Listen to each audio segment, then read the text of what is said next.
आज हम इस झूठे सुख को, इस काल के लोक में जो सुख है, चाहे प्रधानमंत्री बना हुआ है, उसको इतनी भांग का नशा है, वो इस दुख को भी सुख मान बैठे हैं।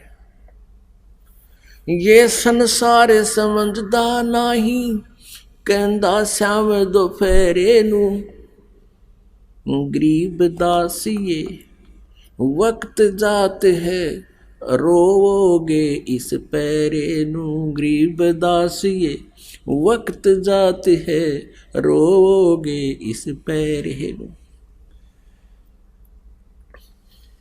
अब गरीबदास जी कह रहे हैं परमात्मा से ज्ञान प्राप्त होने के बाद, तत्व ज्ञान समझने के उपरांत, कि इस मानव शरीर के जीवन के समय को, पहरे को, इस समय को तुम ऊपर न मुंह करके रोया करोगे, भक्ति ठीक ना बनी तो कुत्ते बनकर। गरीबदास ये वक्त जात है, रोगे इस पैरे नो।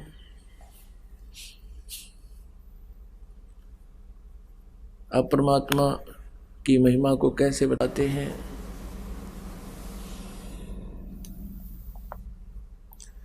जैसे मोती ओस का ऐसी तेरी आवे, गरीबदास कर बंदगी ही बहुर न ऐसा दावे।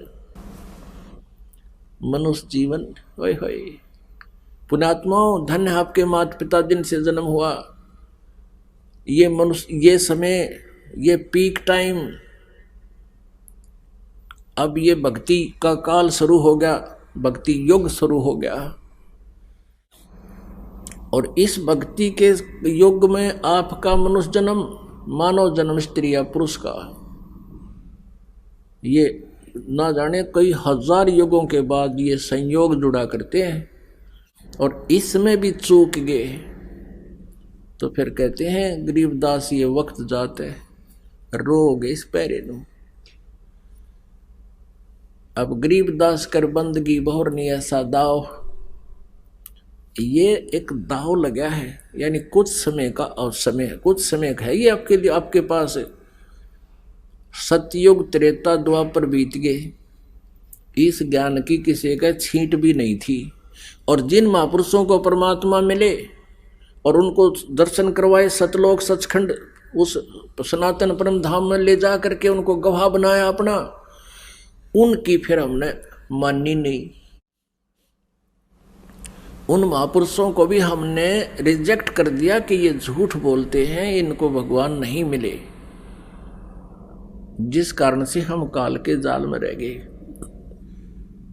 अब परमात्मा ने आज दया बख्शी है हमारे ऊपर, क्योंकि हम शिक्षित हो गए, और शिक्षा का हमें एकमात्र लाभ है कि हम अपने सदग्रंथों को स्वयं देख लेते हैं, और अब हमें दृढ़ विश्वास होता जा रहा है कि हमने अब जो मार्ग मिला है भक्ति का वो सही मिला है।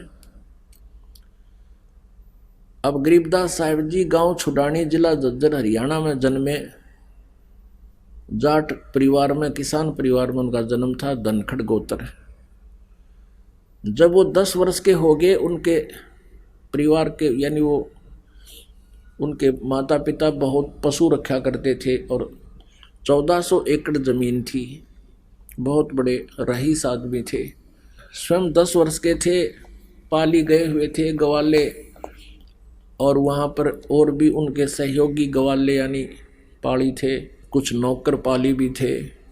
तो वहाँ परमात्मा कबीर देव जी सतलोक से चलकर आए थे। सन 1518 में सह शरीर चले गए थे परमेश्वर मगर कस्बे थे, जो गोरखपुर एक शहर है जहाँ गीता प्रेस गोरखपुर से प्रसिद्ध है, उससे 25 किलोमीटर की दूरी पर एक मगर कस्बा है।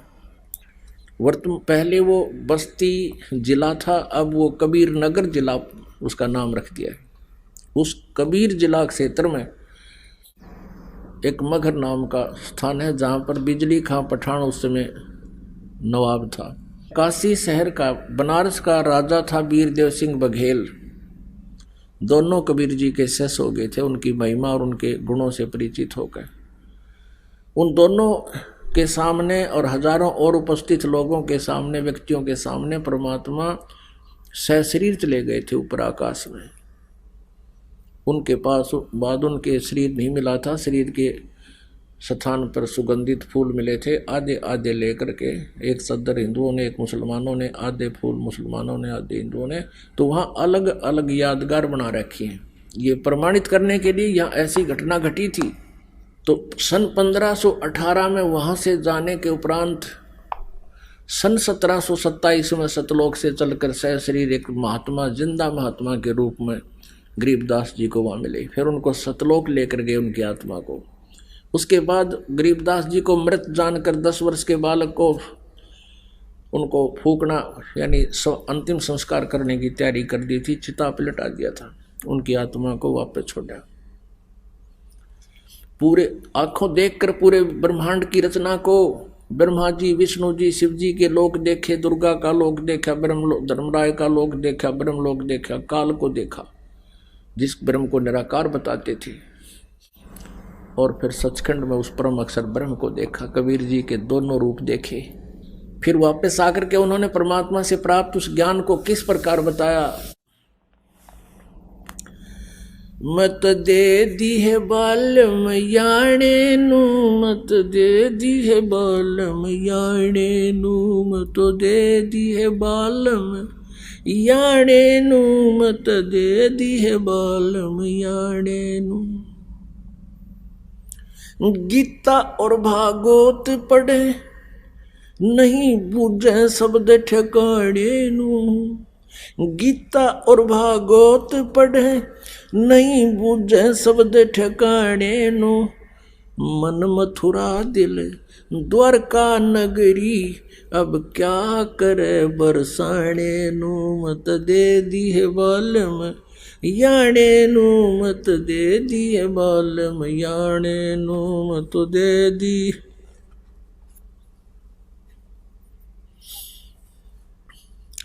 मत दे दी है बालम याणे नू, मत दे दी है बालम याणे नू, मत दे दी।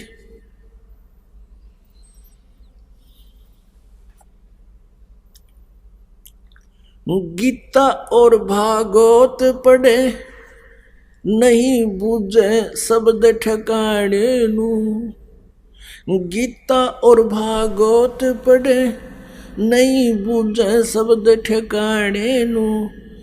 मन मथुरा दिल द्वारका नगरी, अब के करे बरसाने नू, मत दे दी है बालम याणे नू, मत दे दी है बालम याणे नू, मत दे दी।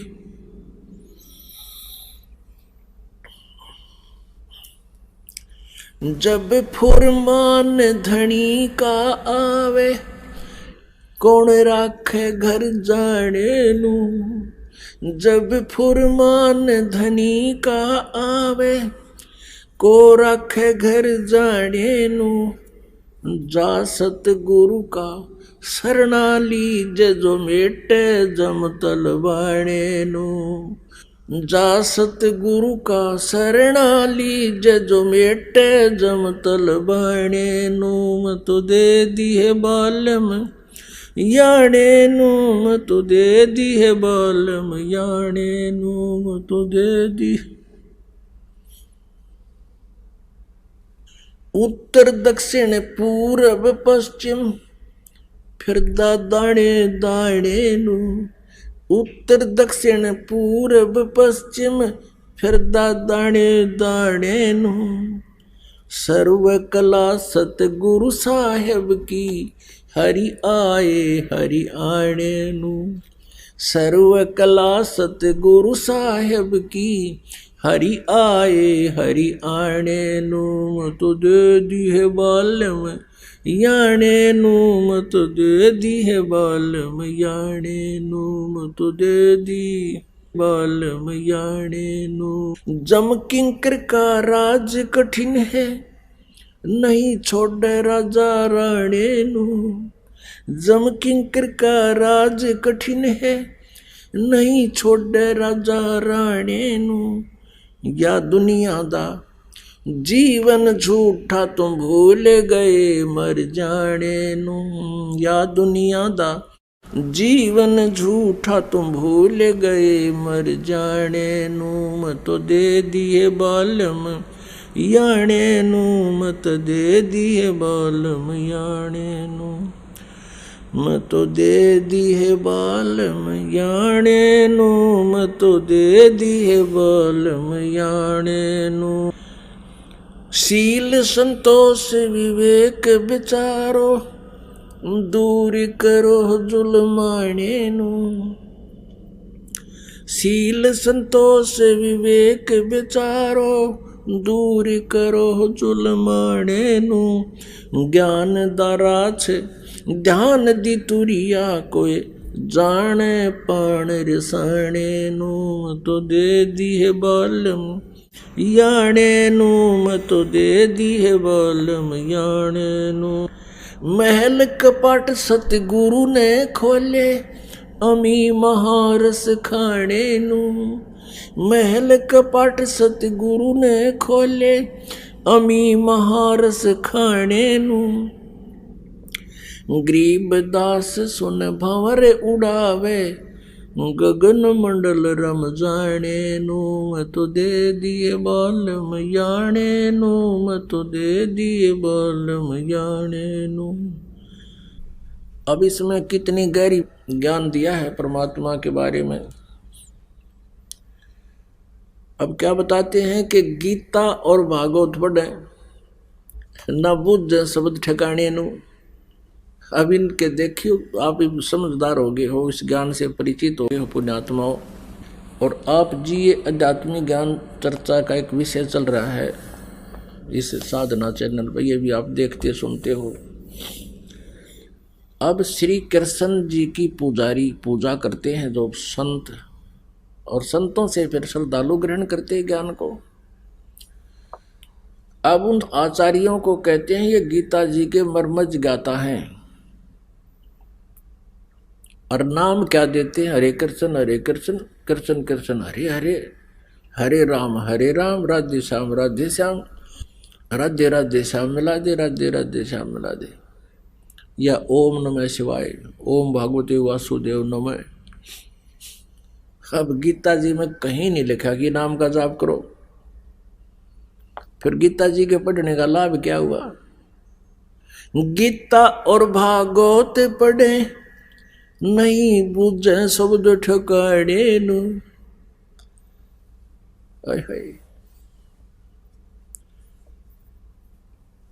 अब नहीं बुझे शब्द ठकाने नु, यानी जो सही मंत्र है उस पर विचार नहीं करते, उसको जानने की बूझने की कोशिश नहीं करते। गीता जी के अंदर कहीं पर भी किसी और देवी की या देवता की पूजा का विधान नहीं है। अब गीता ज्ञानदाता ब्रह्म है, श्री कृष्ण जी में बोल रहा है। अध्याय नंबर 8 के गीता जी में श्लोक नंबर 13 में कहता है मेरा एक ओम अक्षर है, नथिंग एल्स।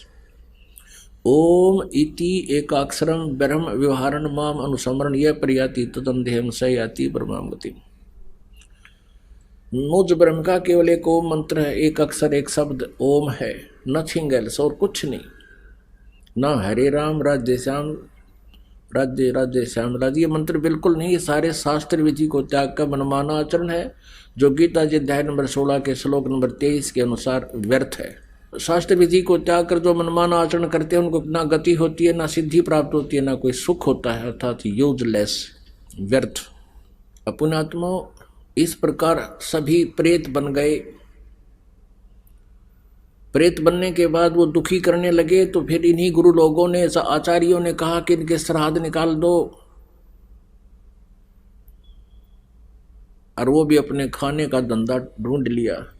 और फिर क्या उदाहरण देते हैं कि भगवान श्री राम जब वनवास में थे, सीता जी ने दशरथ का श्राद्ध किया था, और उसके सारे पूर्वज दिखाई दिए थे, वहाँ खड़े श्राद्ध खान आगे थे। अब वो भूत बन गए सारे, और भूत बनवा दिए तुमने, इन नकली गुरुआ ने। शास्त्र विधि का त्याग का मनमाना आचरण करवा कर भूत पुजवा कर भूता बनवा दिए, वो दिखेंगे खड़े और वो कितने स्वर्ग में जाएंगे। तो ऐसे यह सारी बात बिगाड़ रखी थी। अब क्या बताते हैं, गीता और भागवत पढ़े ना बूझे शब्द ठिकाने नु, मन मथुरा दिल द्वारका नगरी, और फिर के करे बरसाने नु। मन तो हमारा मथुरा हो गया और दिल हो गया द्वारका, फिर हम क्या करेंगे बरसाने नु। अर्थात अब वही परमात्मा कहना चाह रहे हैं, भाई जो गुरु बचन पे डट गे कट गे फंद 84 के, कट गे फंद 84 के, कट गे फंद 84 के।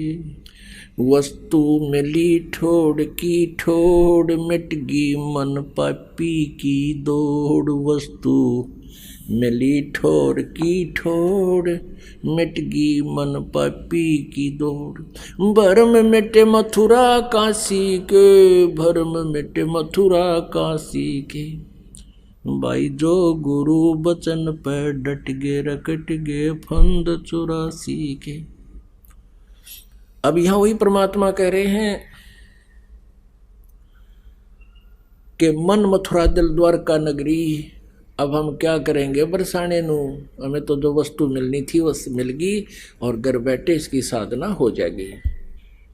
जब फुरमान धनी का आवे, अब को रख घर जाने नु।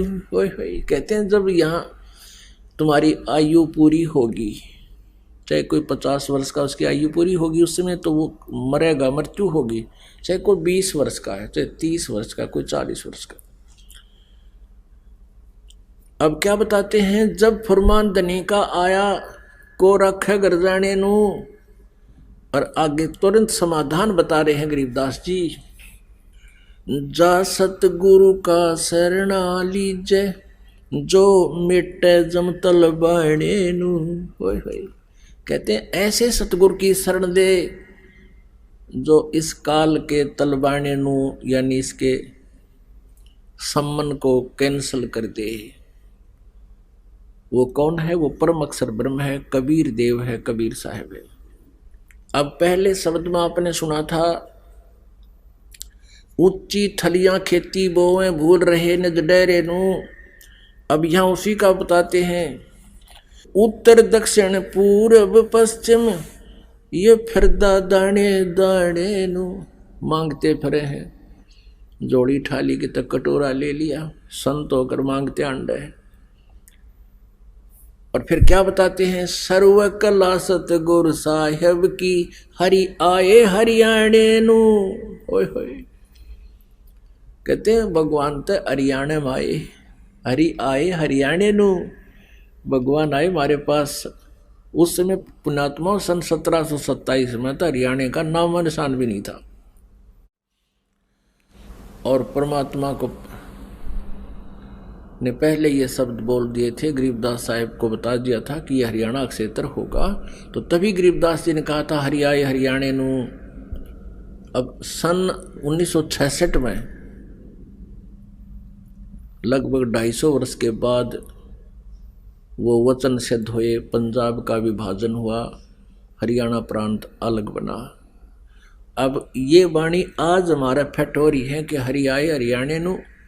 यदि ये हरियाणा ना बना होता तो हम इस शब्द को कैसे सुलझाते आपके लिए। कहाँ का जिक्र है, कहाँ आए थे हरियाणा में।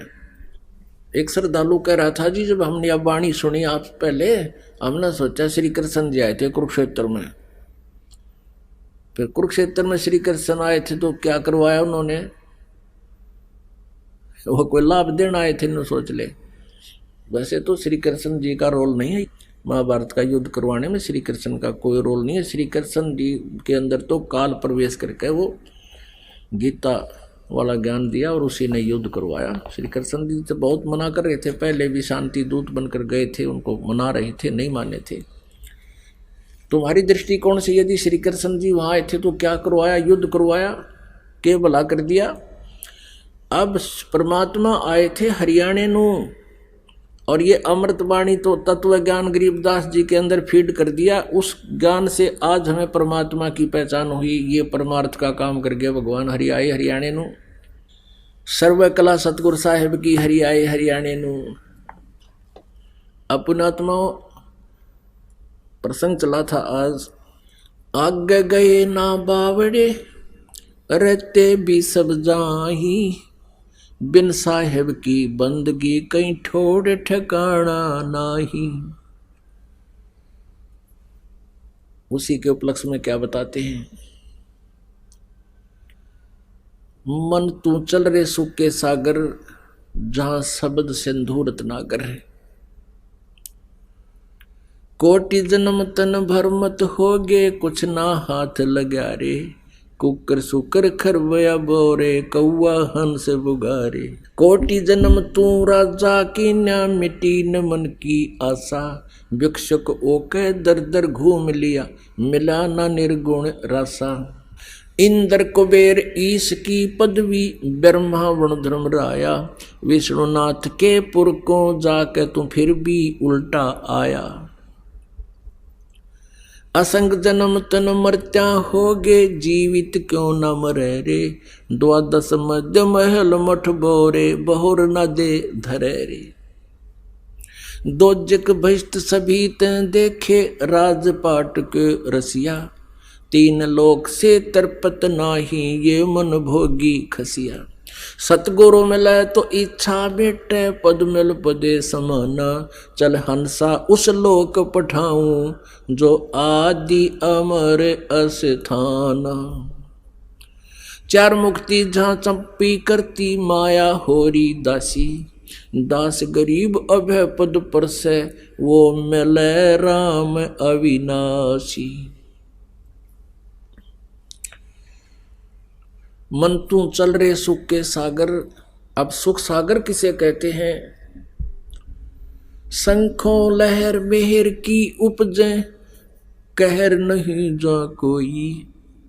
दास गरीब अचल अविनाशी, सुख का सागर सोई। ओए कितनी सुंदर व्याख्या की है सुख सागर की।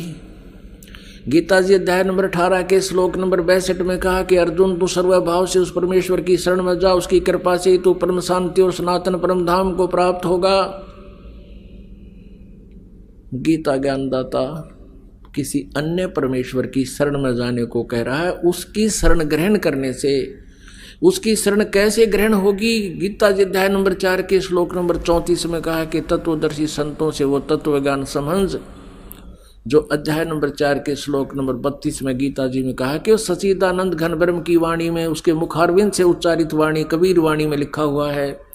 और वो तत्वदर्शी संत उस परमेश्वर की वाणी से परिचित होता है और फिर वो बताएगा, वो ज्ञान बताएगा तत्व ज्ञान। फिर उसके आधार से भक्ति करने से वो 3 मंत्र का नाम देता है, ओम तत्सत। ओम सरपुरुष का है, तत् और सत ये सांकेतिक कोड वर्ड है, ये दास बता सकता है और किसी के पास ये मंत्र नहीं है। और कोई दास से प्राप्त करके अपने आप को मनमुखी गुरु बनकर किसी को दान करने लग गया तो वो सबसे बड़ा शत्रु है आप जी का और परमात्मा का भी। वो नकली पासपोर्ट बना रहा है। तो यहाँ क्या बताते हैं, ओम और तत् और सत ये सांकेतिक है। इन तीनों मंत्रों के जाप से परमात्मा वो सच्चिदानंद घन ब्रह्म प्राप्त होगा। तो कहा कि उस परमेश्वर की शरण में जा, जिसकी कृपा से तू परम शांति को यानी सुख सागर को, परम सुख को प्राप्त होगा और सनातन परम धाम को, सतलोक को प्राप्त होगा। अब वो सतलोक, सनातन परम धाम, शाश्वतम स्थानम, जो सदा रहने वाला स्थान है, वो स्थान सचखंड है, सतलोक है। अब उसके बारे में बता रहे हैं कि वो सनातन परम धाम कैसा है, वो सतलोक सुख सागर। शंखों लहर मेहर की उपजे, कहर नहीं जा कोई। दास गरीब अचल अविनाशी, सुख का सागर सोई। अपनात्मा आपने वो स्थान देखा नहीं, सुना नहीं कभी, और इन किसी पंथों से सुना है, जैसे राधा स्वामी वाले भी डंडोरा पीटते हैं सचखंड सतलोक का, उनको कह का पता नहीं सतलोक और सचखंड के बारे में। और उसी से एक पंथ निकला धन धन सतगुरु सच्चा सौदा, उस राधा स्वामी से पंथ निकला जय गुरुदेव। ये सारे डले ढोरे हैं। अब वो बताते हैं कि सतलोक में परमात्मा नहीं है, प्रकाश ही प्रकाश है।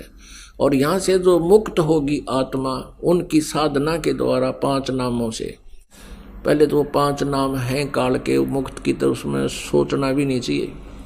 और फिर उनकी सोच से वो बताते हैं राधा स्वामी वाले कि आत्मा सचखंड में जो परमात्मा निराकार में ऐसे मिल जाती है जैसे बूंद समुद्र में।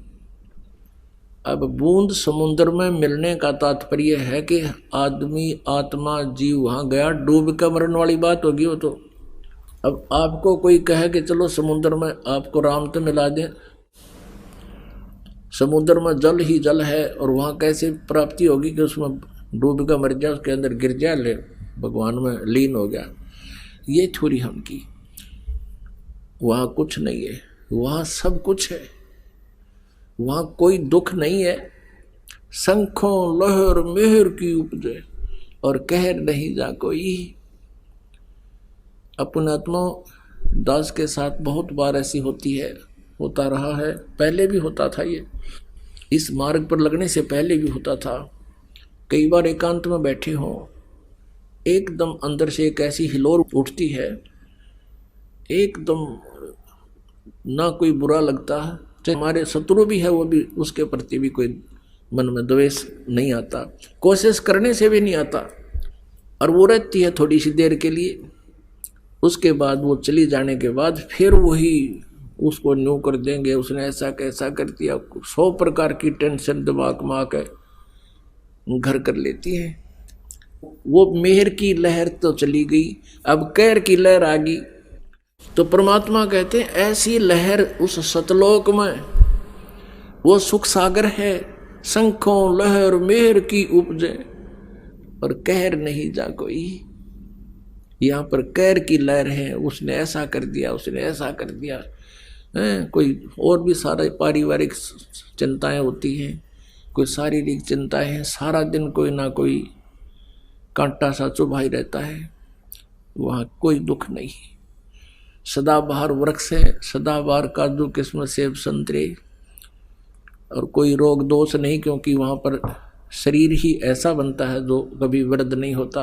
अब पुण्यात्माओं, इस बात को जो दास कह रहा है इसको वैसे ऐसे वैसे ना समझना, क्योंकि जिनको ज्ञान नहीं वो प्रथम बार सुनते हैं, वो तो बालक हैं, कुछ भी सोचते रहे। लेकिन जो दास बता रहा है वो ज्ञान परमात्मा ने स्वयं आकर बताया है, और ये 100% सत्य है। अब हमने यहाँ से तो मृत्यु को प्राप्त होना ही होना, ये भी आपने पक्का पता है कि यहाँ तो मरना ही पड़ेगा। और आज आपके पास कितना ही सुख उपलब्ध है, कितने आपके लायक बालक हैं, संतान है, संपत्ति है, तो ये तो आपकी है ही नहीं। और यदि आपको पुनर्जन्म हो गया तो ना जाने कहाँ जन्म होगा। मनमाना की तो झोंपड़ी तो स्टार्ट हुआ, फिर जैसे इस जीवन में आपने केक खट्टा और अगला जीवन फिर मनुष्य का हो गया तो फिर केक खट्टाएंगे। ये याद रखने की बात है। परमात्मा कहते हैं ये बातें कहने सुनने की नहीं, ये कर पाड़न की है। तो यहां से तो मृत्यु होगी ही होगी, ये तो फाइनल है। तो फिर मृत्यु तो होगी, तो फिर जहां आशा ता वासा होई, मन कर्म वचन सुमरियो सोई। यदि हमारी आशा यहीं रह गई तो हम फिर पुनर्जन्म में आएंगे। यदि हमारी आशा स्वर्ग के प्रति रह गई तो फिर पुनर्जन्म में आएंगे। यदि हमारी आशा भगवान विष्णु कृष्ण में रह गई, शंकर जी में रह गई, या ब्रह्म तक रह गई तो फिर जन्म में आएंगे। हमारी आशा केवल परम अक्षर ब्रह्म में सतपुरुष में रहे और सतलोक जाने का दृढ़ टारगेट रहे। जैसे अर्जुन ने वो मछली की आंख दिखाई दी थी, लास्ट में आपको वो सतलोक मछली की आंख की तरह दिखेगा जब वहां जाया जाएगा। नथिंग, और कुछ भी नहीं दिखेगा यहाँ। तो पुण्यात्मा, अब क्या बताते हैं, कोट जन्म तन भर मत होगे, कुछ ना हाथ लग्या रे, कुकर सुकर खरबया भोरे, कौआ हंस बुगारे। सुखदेव ने 84 भुगती, बना पजावे खरबो, तेरी क्या बुनियाद पुरानी, तू पेंडा पंथ पकड़बो। कहते हैं इन अन्य साधनाओं से जो तुम अभी तक करते रहे, ऋषि महर्षि बनकर भी की आपने, तो सुखदेव जैसे महर्षि भी एक बार अपनी जीवनी बताते हैं कि मैं गधे की योनि भोग रहा था और अंधा बन गया, अंधा गधा, मुझे मालिक ने छोड़ दिया। आगे रास्ते से जा रहा था, आगे छोटा सा नाला था, मैंने दिखाई नहीं दिया और अगले पैर उसमें गिरने लगे तो मैंने जंप लगाना चाहा, ऐसा जंप लग गया कि मैं फिट हो गया उसमें। वो 2.5 फुट का चौड़ा था, 3 फुट का होगा। आगे मुंह टिक गया, पीछे बैक पृष्ठ भाग टिक गया और ना पैर टिके, नाले में फरी हो गए। अब इक्का दुक्का व्यक्ति जाओ था वहाँ रास्ते से, मेरे ऊपर पैर रखे और पार हो जा, मेरी पुली बना दी, निकाला नहीं मेरे को। अब 10-15 दिन भूखा प्यासा मरा, मृत्यु को प्राप्त हुआ। और पहले कुम्हार के पजावे पे वो ईंटें ढोया करता था। तो क्या बताते हैं, सुखदेव ने 84 भुगती, बना पजावे खरबो, तेरी क्या बुनियाद पुरानी, पेंडा पंथ पकड़बो। कहते आपकी क्या औकात वैसे रहे, मैं ऋषियों की वीरान मिट्टी कर दी इस काल ने, इस साधना से। अब तू पेंडा पंथ पकड़बो, पेंडा माने रास्ता, वे ऑफ वर्शिप, पूजा की वो मार्ग पकड़ जिससे तेरा छुटकारा हो, जन्म मृत्यु सदा के लिए समाप्त हो जावे।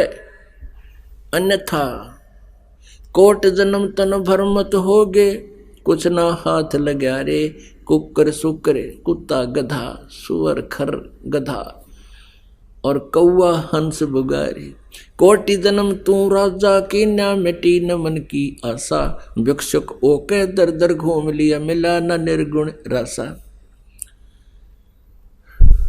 जैसे आदरणीय नानक साहिब जी के पिछले जन्मों के बारे में एक ग्रंथ साहिब में लिखा है, परमात्मा की वाणी में, सच्चिदानंद घन ब्रह्म की वाणी में, कि सतयुग में यही पुण्यात्मा राजा अम्बरीश थे। बहुत पुण्यकर्मी प्राणी थे, भगवान की भक्ति करते थे, बहुत न्यायकारी थे, सारी जनता सुखी थी और इतनी अच्छी भक्ति करते थे ब्रह्मा विष्णु जी की। एक बार दुर्वासा ऋषि, जिसके सामने सब कांप्या करते थे, इतना सिद्ध पुरुष था, और अम्बरीश के दरबार में चला गया था। अम्बरीश जी को शिक्षा दी थी तू ऐसा कर ले, लेकिन अम्बरीश जी अपने गुरु जी के बताए मार्ग पर ही लगे रहे। विरोध क्रोध करके दुर्वासा ने सुदर्शन चक्र छोड़ दिया अम्बरीश राजा को मारने के लिए। अम्बरीश राजा को ना मार के उसी का सुदर्शन चक्र दुर्वासा को मारने के लिए उल्टा चल पड़ा और दुर्वासा जी भागते फिरते रहे तीनों लोक में। विष्णु जी ने कहा कि वापस जाके अम्बरीश के पैर पकड़ दे ऋषि जी, तेरी जान बचेगी ना तो ये तेरा सिर कलम करेगा। वापस आके अम्बरीश के चरणों में सिर टेक दिया, मेरी जान बख्श दो महात्मा। राजा भी और भक्ति भी कर रहे थे, और वो भी इतनी सच्ची भक्ति करते थे।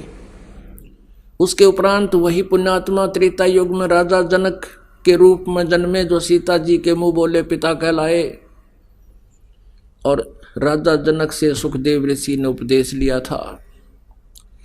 और वही राजा जनक अपने शासनकाल में बड़े धर्मात्मा व्यक्ति थे, कई सैकड़ों की संख्या में उन्होंने अश्वमेध यज्ञ किए, बहुत दान पुण्य करते थे।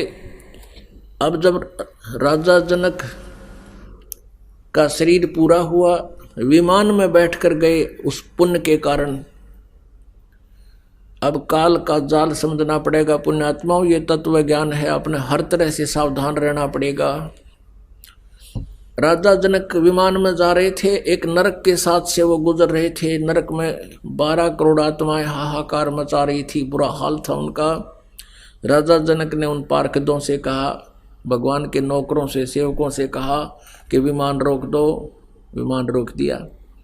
ये रोने चिल्लाने की आवाज़ कहाँ से आ रही है? उन्होंने बताया कि यहाँ एक नरक है राजन, उसमें आत्माएं दुख पा रही है। राजा ने कहा कि इन आत्माओं को नरक से निकाल दो।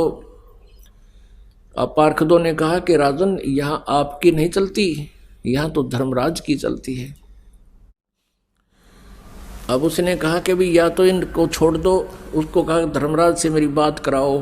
धर्मराज से टेलीफोन मिलाया। अब पार्षदों ने कहा धर्मराज से कि भगवान राजा जनक कहता है इन आत्माओं को छोड़ दो और आगे जाने से इनकार करता है।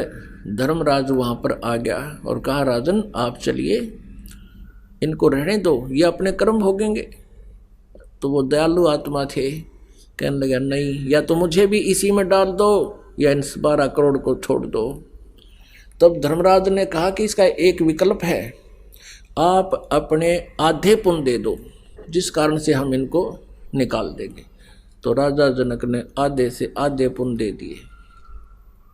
वो 12 करोड़ आत्माएं विमान में बैठा कर स्वर्ग में भेज दी राजा जनक के साथ। अब देखो काल ने कैसे ठग लिया। अब उनको खाली करवा दिया। अब वो 12 करोड़ आत्माएं नरक से निकाल कर स्वर्ग में छोड़ दी। जब तक राजा जनक द्वारा दिए हुए डोनेटेड जो पुण्य उनके साथ रहेंगे, उन पुण्यों का जितना समय स्वर्ग का उनका बनेगा तब तक तो स्वर्ग में रहेंगी। वो अपने पापों को भोगने के लिए पुण्य नरक में फिर डाली जाएंगी। उधर से राजा जनक आधे आधे पुण्य खत्म कर दिए, बाकी के वहाँ स्वर्ग में अपने खर्चे। और फिर नानक जी के रूप में यहाँ पंजाब में जन्म हुआ। और उसमें स्वयं पहले तो राजा होते थे, उनके हजारों नौकर होते थे, और फिर स्वयं एक सुल्तानपुर के नवाब के यहाँ स्वयं नौकरी करते थे। ओए होए, अब क्या बताते हैं, कोटि जन्म तू राजा की ना मिटी न मन की आशा, भिक्षुक ओके दर दर घूम लिया ये मिला न निर्गुण रासा। आप ऐसे भी साधक रहे हो, घर त्याग दिया परमात्मा पाने के लिए प्रेरित हो गए, और ऐसे साधक रहे हो कि घर त्याग कर बैठ के जंगल में जाकर एक समय भिक्षा से अन्न आटा या रोटी मांग लाते थे, बाकी वहीं शाम की सूखी सुबह खा लेते थे और भक्ति करते थे। साधना ठीक ना मिलने से आप उन साधनाओं से राजा भी बने, इंद्र की पदवी भी प्राप्त कर ली, स्वर्ग के राजा भी बन गए, ब्रह्मा विष्णु महेश की पदवी भी तुमने पा ली। लेकिन जन्म और मृत्यु ये परम शांति नहीं मिली, जो गीता जी अध्याय नंबर 18 के श्लोक नंबर 62 में कहा है। इंद्र कुबेर ईश की पदवी ब्रह्मा वरुण ध्रुमराया, विष्णुनाथ के पुरकों जाके तो फिर भी वापस आया। असंग जन्म तन मर्त्या होगे, जीवित क्यों न मुरे रे, 12 मध्य महल मठ बोरे, बहुर न दे धरे रे।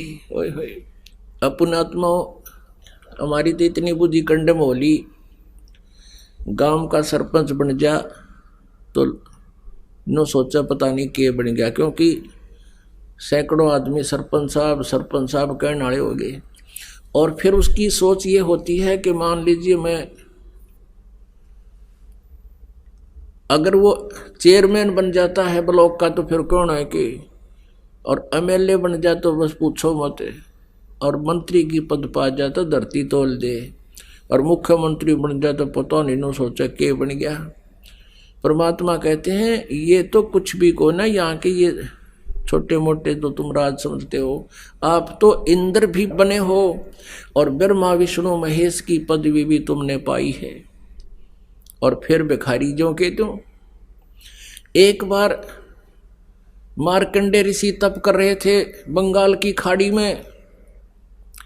अब इंद्र की गद्दी कैसे प्राप्त होती है, या तो तप से या अश्वमेघ यज्ञ यानी पुण्य से। जो वर्तमान में इंद्र होता है उसको एक हिदायत होती है, इंस्ट्रक्शन होती है, उसके लिए एक कंडीशन होती है कि तेरे शासन काल में यदि कोई इंद्र की पदवी प्राप्त करने योग्य अनुष्ठान कर लेगा तो तेरी पदवी हटाकर, तुझे यहाँ से हटाकर उसको तेरे स्थान पर विराजमान कर दिया जाएगा। तो इंद्र को यह चिंता और सतावे सारा दिन, वो अपने अलकार्य छोड़ देता है। या पूरी पृथ्वी पर गुप्त रूप में देव उनके नौकर घूमते हैं देवता।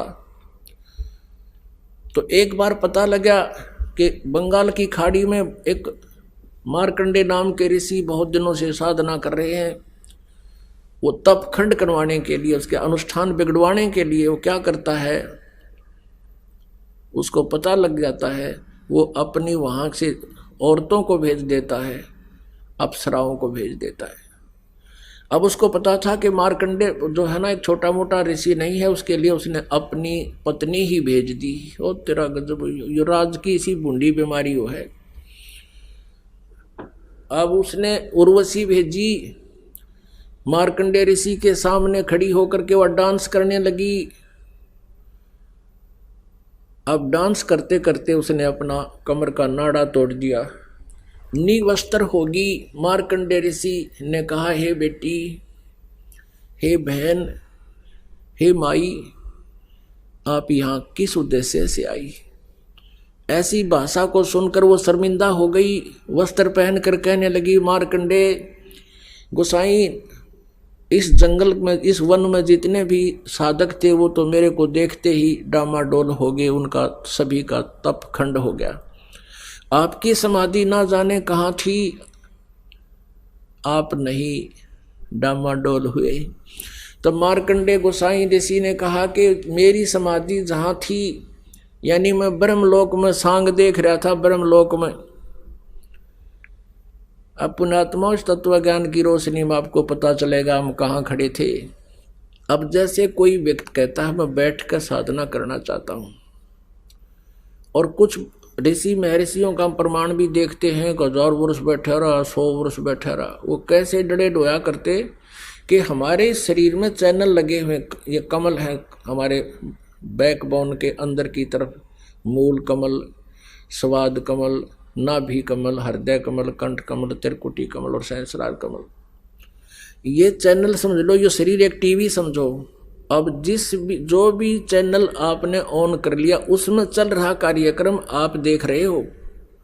तो ऐसे वो ऋषि लोग हठ योग कर करके कोई चैनल उनका ऑन हो जाता, उस चैनल में प्रवेश कर जाते। तो वो सहस्रार कमल चैनल में पहुंच गया।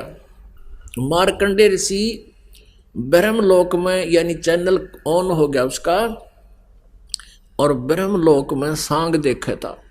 तभी बैठा जाने मन टेकण दे है। हठ योग जो करते हैं वो समाधिस्थ जो होते हैं ऊपर के नज़ारे देखते रहते हैं, और बैठने से भगवान के उद्देश्य से बैठा वो तप बन जाता है, तप से राज बनता है, राज से फिर गधा बनता है। ये है इसका प्रतिफल। अब परमात्मा कहते हैं डिम्ब कर डूंगर चढ़े, अंतर जिनी झूल, जग जाने यो भक्ति कराइए, बोए सूल बबूल। अब मार्कंडे ऋषि कहने लगा, मेरी समाधि, यानी मैं जहाँ सांग देख रहा था, नज़ारा देखूं था, ब्रह्मलोक में था, वो महास्वर्ग है। और वहाँ पर तेरे जैसी औरतें तो वहाँ नाचने वालों की बंदी थी, 7-7 नौकरानी, यानी वो इतनी सुंदर है तेरे से, तो तुझे क्या देखूं? तो उर्वशी कहने लगी, ऋषिवर आप एक बार इंद्रलोक में चलो। तो वो कहने लगा मार्कंडे के तेरे तो कोई और सुंदर हो उसको भेज।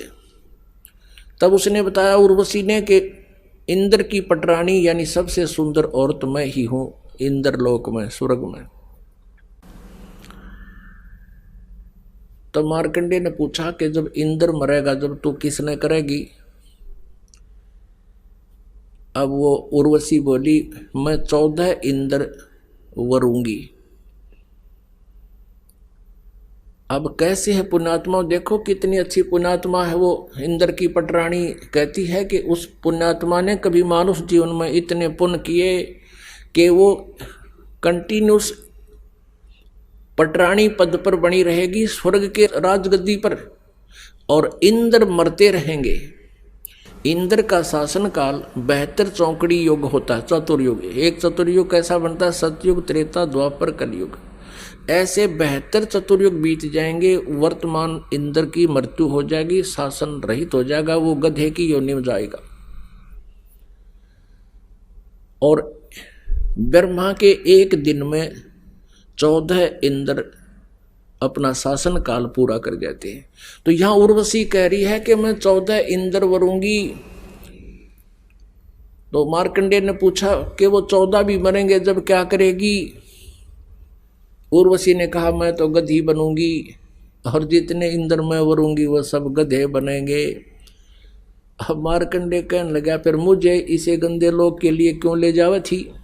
जहां का राजा गधा बने, रानी गधी बने। अब वो क्या कहती है, मैं अपनी इज्जत रखने के लिए यदि मैं हार के जाती हूं तो इंद्र लोक में मुझे दुहागन करेंगे, व्यंग कसेंगे कि तू हार के आगी, मेरी बेइज्जती होएगी। मार्कंडेय ऋषि हंसन लाग गए, अरे 14 खसम करेगी है तू, आज भी गधी और आगे गधी बन की तू आप पे कह रही, और फिर भी इज्जत की ठेकेदार नहीं बन रही है, थारा गजब हो। और फिर भी नो क्या मेरी इज्जत रह जाएगी, वहां चल पड़ो।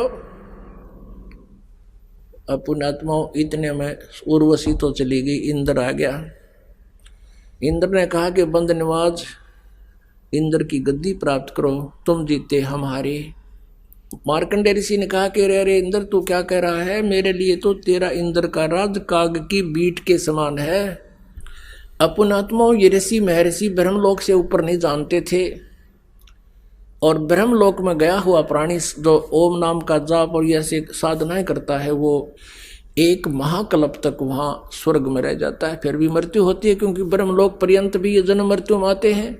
गीता जी के अध्याय नंबर 8 के श्लोक नंबर 16 में प्रत्यक्ष लिखा है। तो इसीलिए परमात्मा कहते हैं गीता और भागवत पढ़े ना बूझ शब्द ठिकाने नू।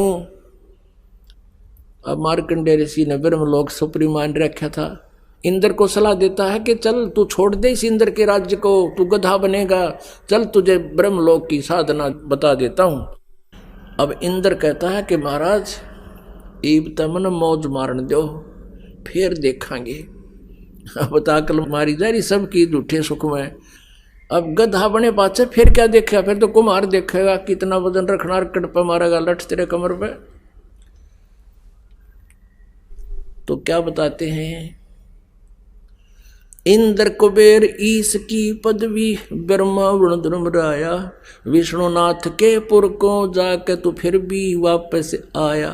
ओए होए असंग जन्म तन मरत्या होगे, जीवित क्यों न मरे रे, द्वादश मध्य महल मठ बोरे, बहुर न दे धरे रे। ओए होए अभी तक हमने 10वें द्वार का पता लगा था,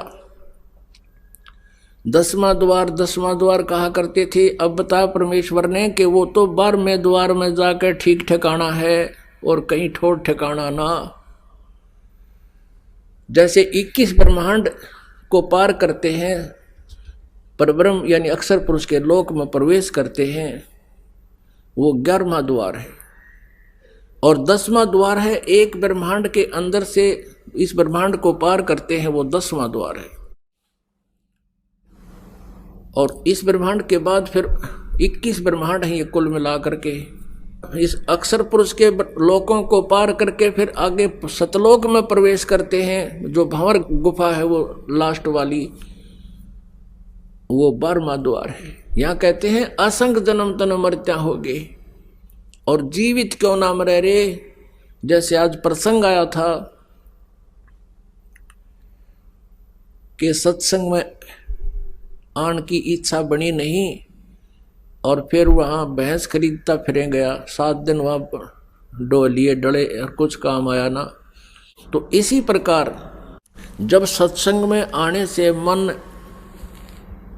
पंजे गाड़े यानी नहीं आना चाहे तो इसको समझावे। परमात्मा क्या बता रहे हैं कि असंग जन्म तन मरत्या होगे, और जीवित क्यों ना मरे रे। जैसे पुण्यात्माओं आप जी ये सोच लेते हैं कई बार कि भी सत्संग में जाऊंगा तो कोई काम बिगड़ जाएगा, पीछे तानी हो जाएगी। अब जैसे एक व्यक्ति नाइट सर्विस में गया था रात ने, और सुबह उसने जल्दी आके और कोई काम करना था घर पे, कोई ऐसा विशेष कार्य था, और वो दुर्घटना में मृत्यु को प्राप्त हो गया। अब परमानेंटली गया यहाँ से। जिन आवश्यक कार्यों के लिए वो नाइट सर्विस में सफ़र कर रहा था, रात्रि सेवा में, और सुबह वापस नहीं आ सके अपने घर पे, अब परमात्मा याद दिलाते हैं कि असंग जन्म तन मृत्या हो गए, जीवित क्यों नाम रह रे। जब आप यहाँ के लिए चलो तो नो सोच लो हम 3 दिन के लिए मर गए, मृत्यु होगी हमारी।